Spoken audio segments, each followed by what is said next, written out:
ہم ہر کام کے لیے اب پورا سسٹم ہی آپ دیکھیں ڈسالو ہوا ہوا ہے.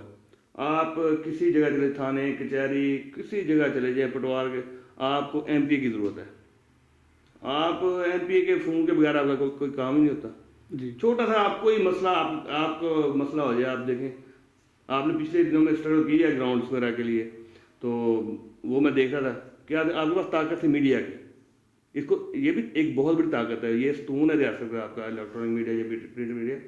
اس آپ کے پاس طاقت تھی آپ وہ جو افسران بالا کو بھی یہاں پر لے کے آئے جگہ بھی دکھائی سب کچھ. اب آپ سوچے ہیں کہ ضرورت تو وہ عام پبلک کی ہے.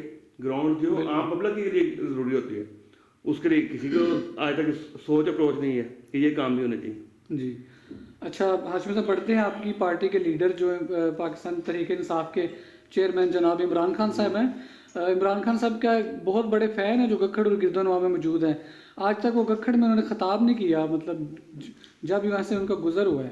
اپنے جب یہ زیادہ تر تو یہ ہوتا ہے کہ الیکشن کے دنوں میں ہی لیڈر جو آتے ہیں تو ایک دو دفعہ چیئرمین صاحب آئے ہیں یہاں پہ. یہ ایک ڈسپینسری تھی گکھڑ میں آپ جانتے ہوں گے یہ پرانی ڈسپینسری اس کا افتتاح انہوں نے کیا تھا. پھر ایک دفعہ وہ آئے تھے لیکن اس ٹائم سیکورٹی ریزن کی وجہ سے انہوں نے رکنے نہیں دیا. باقاعدہ اسٹیج وغیرہ بن گیا تھا تو سیکورٹی ریزن کی وجہ سے انہوں نے رکنے نہیں دیا تھا. یہ دو وجہ سے نیکسٹ ٹائم ہم انشاءاللہ کوشش کریں گے کہ جو بھی کوئی الیکشن آئے اس میں ہم انشاءاللہ ان کو رکھیں یہاں پہ کوئی ریلی یا کوئی جلسے کا اہتمام کریں گے انشاءاللہ. گکھڑ میں جو پاکستان پیپلز پارٹی کے کینڈیڈیٹس ہیں سابقہ اب ان کو آپ نے تیر چھین کر بلے پکڑا دیے ہیں. کیا یہی آپ کی حقیقی تبدیلی ہے؟ مسئلہ یہ کہ پیپلز پارٹی کے کب پیچھے ووٹ بینک ختم ہو چکا ہے. آپ نے لاہور کا الیکشن دیکھا 837 ووٹ ہے. اب لاہور کا اتنا بڑا الیکشن تھا اس میں اگر پارٹی کے پاس ووٹ ہی نہیں ہے تو بیچارہ وہ امر بیرسٹر صاحب جو ہیں وہ اب نیکسٹ ٹائم کیا کریں گے. وہ ظاہر ہے وہ پولیٹیکل ہو گیا کسی نہ کسی دوسری پارٹی میں دیکھیں گے. یہ چیز تو ہوتی ہے ہر جگہ پہ.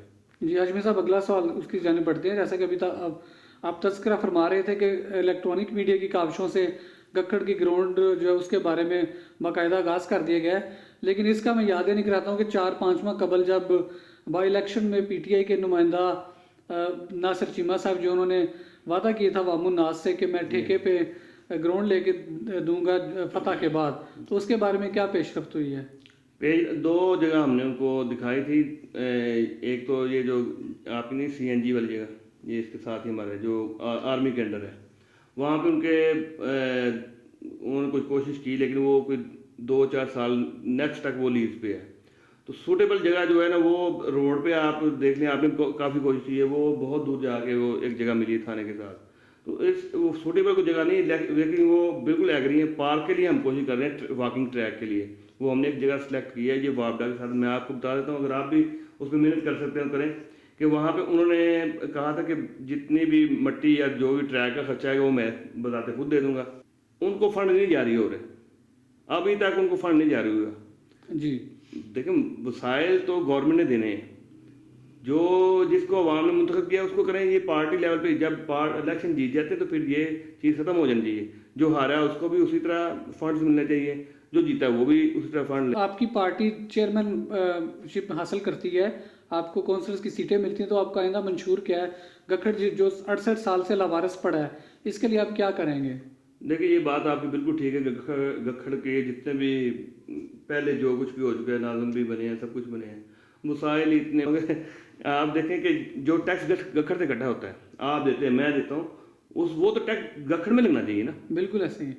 اب وہ ٹیکس چلا جاتا ہے پنجاب میں پنجاب کی اوپر سے پھر وہ ڈویژن کرتے ہیں کہ وہاں پہ کتنا. اب گکھڑ کی ٹیکس مثلا گکھڑ سے 20 کروڑ ٹیکس اکٹھا ہوتا ہے سال کا تو گکھڑ میں پتہ کتنا لگے گا؟ اتنا ہی لگے گا جتنا اس کی آبادی ہے اس کے مثلا 2 لاکھ 4 لاکھ روپیہ وہ منتھ کا دے دیں گے. سر میرا اپنا ذاتی خیال ہے کہ اگر جو کولڈ ڈرنک ہے فیزی ڈرنکس ہے صرف ان کا ٹیکس گکھڑ کے اوپر لگ جائے تو اس کی حالت جو ہے بڑی بہتر بنائی جا سکتی ہے. لیکن یہ جو ڈیوٹی ہے یہ تو آپ کی آپ لیڈرز جو ہیں اس کو باقاعدہ کمپین بنائیں. دیکھیں انشاءاللہ یہ بلدیات کا ہے یہ ہمارے ہاتھ میں ہے ٹھیک ہے نا. جو پنجاب لیول پہ اوپر اسمبلی میں چلے جاتے ہیں تو ان کے اوپر فورسمنٹ آپ کو پتہ ہی کتنی کم کر سکتے ہیں کتنا کہہ سکتے ہیں. یہ جو ہے اگر چیئرمین شپ انشاءاللہ ہمارے آتی ہے تو ہم نے انشاءاللہ کوئی تبدیلی کا سسٹم دیں گے آپ کو. گکھڑ میں تبدیلی کا سسٹم دیں گے.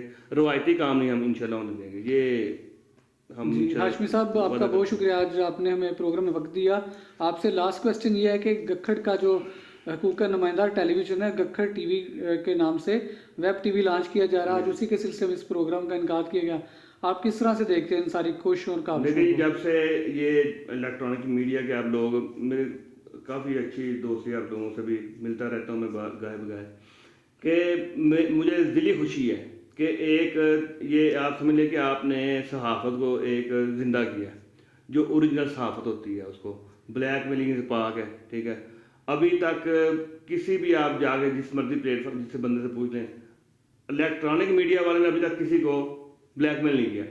اور ہمارا جو پرنٹ میڈیا ہے گکھڑ کا، آپ اس کو دیکھ لیں، انہوں نے اس میں گو کے پہلے دیکھیں پرانے جتنے بھی ہیں وہ لوگ، ان میں بڑے بڑے اچھے لوگ ہیں، کالمسٹ ہیں گکھڑ سے، لیکن وہ بیچارے وہ سائلنٹ ہو گئے ہیں. جو ان پڑھ اور جو سمجھتے نہیں صحافت کو، مطلب ان کو جرنلزم کو پتہ بھی نہیں ہے، وہ اب آگے آ گئے ہیں. تو یہ المیہ ہے قوم کا کہ جو اہل بندے ہوتے ہیں ان کو پیچھے دھکیل دیا جاتا ہے. تو میں تو بہت خوش ہوں آپ کی ان کاوشوں سے، میں پرسنلی بہت خوش ہوں. میں تو انتہائی اس چیز پہ خوش ہوں. میں جب آپ کہیں ملتے ہیں لوگ گکھڑ کے یہ پرنٹ میڈیا الیکٹرانک میڈیا والے اور پرنٹ والے کو میں کہتا ہوں، میں کہ آپ ان کا ایٹیٹیوڈ دیکھیں، وہ ورک کر رہے ہیں، وہ ایک قوم کی خدمت کر رہے ہیں، گکھڑ کی خدمت کر رہے ہیں. تو یہاں پہ لوگ آپ کی پرنٹ والوں کی خدمت کر کر کے تھک گئے ہیں، لیکن آپ نے کوئی خدمت نہیں کی ابھی تک گکھڑ کی. جی جناب، یہ تھے جناب یونس ہاشمی صاحب آج کے ہمارے پروگرام کے گیسٹ.